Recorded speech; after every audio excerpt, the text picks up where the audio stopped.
Pero sa ganang sa amin, sa mga abogado, Mhm. malinaw ho yung bagong Code of Conduct. Professional Responsibility Oo. Accountability na Okay.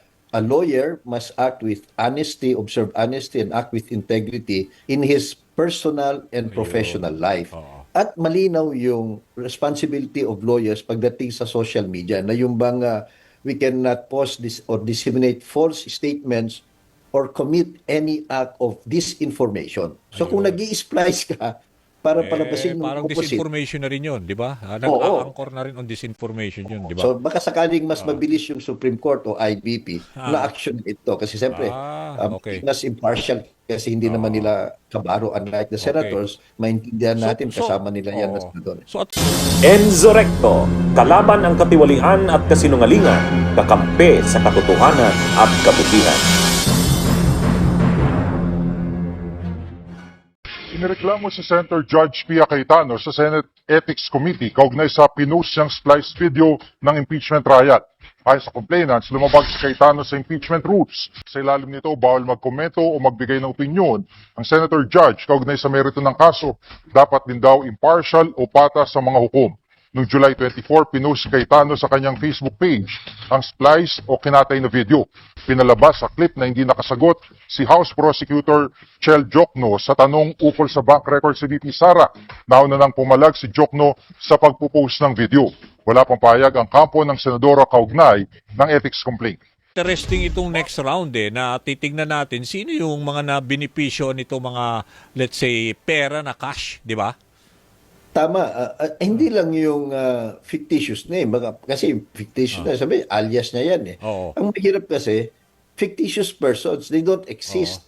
So, maintindihan Hmm. natin kung naka-alias, pero mapapakita mo kung sino talaga tumanggap. Ako ho yun, kunwari lang yung pangalan Hmm. ko. Ang Hmm. problema kung walang tatayo na ganun, talaga nga, nawala yung pera, di ba? They Ah, are accountable. Pangalawa din, oo. dun sa mga resibo, maraming mga iba-ibang pangalan, iisang pumipirma. Tama. Hindi rin tama yun. Kahit aliases yan, kanya-kanyang pirma dapat, di ba? So, Tama. plus Oo. yung may mga nagtestigo kasi ng mga Oo. empleyado, mga opisyal niya Oo. sa DepEd, nakakatanggap sila ng envelope na may cash. Oo. So, mga ganon. Yung, Okay. yung sinabi din ng Oo. AFP na yung kiniklaim nila na pinondohan nila sa Oo. intelligence fund nila, Oo. hindi naman kasi may sarili kaming budget. So, ito yung mga hawak ng prosecution. So, Yeah. pagdudugtong-dugtungin nila yan.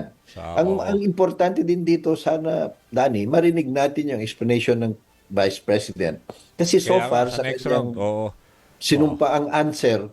hindi niya ine-explain eh. Okay. Ina-avoid lang niya. Okay. So yun, Oo. interesting din yun na Oo. hintayin natin. Attorney, kakambyo lang ako at baka ito na yung at least kulang na kasi tayo sa oras. Yung tungkol dito sa pagsampa naman ng impeachment, yung complaint, sa ethics complaint diyan sa ethics committee, 'di ba? Yung kay Senator Judge Pia Cayetano, allegedly itong splice video na parang 'di ba, iniba yung konteksto ng paglalahad ho ni Prosecutor Chel Jokno.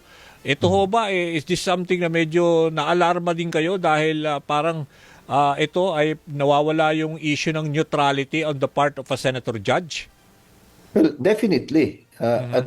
Kaya nga, saludo din tayo dun sa mga grupo o Mhm. individual na nagsampa ng ethics complaint sa Oo. Senado Oo. para mapanagot o at least man lang matigil ito sapagkat dapat seryosohin naman ng mga senator Mhm. judges ang trabaho nila Mhm. at seryosohin din nila yung ethics nila at rules nila. Mhm. Mhm. Yung sumumpa niya na maging impartial judges. Mhm. Meron din sa rule nila, Section 18, na bawal yung Mhm. magsalita sa merits of the case outside the Mhm. impeachment court.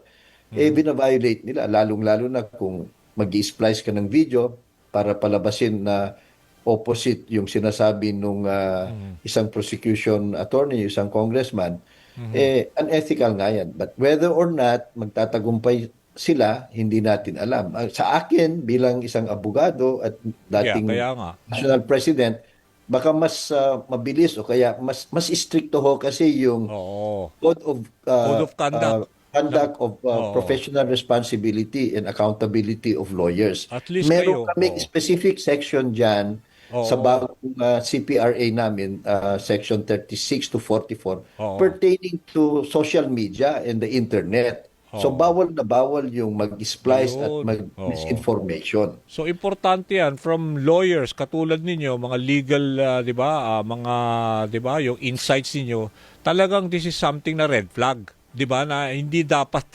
mag-anchor or mag-ano ka doon, 'di ba? Doon sa yung let's say you will distort or whatever, splice the video para to advance your own whatever political or personal interest, attorney.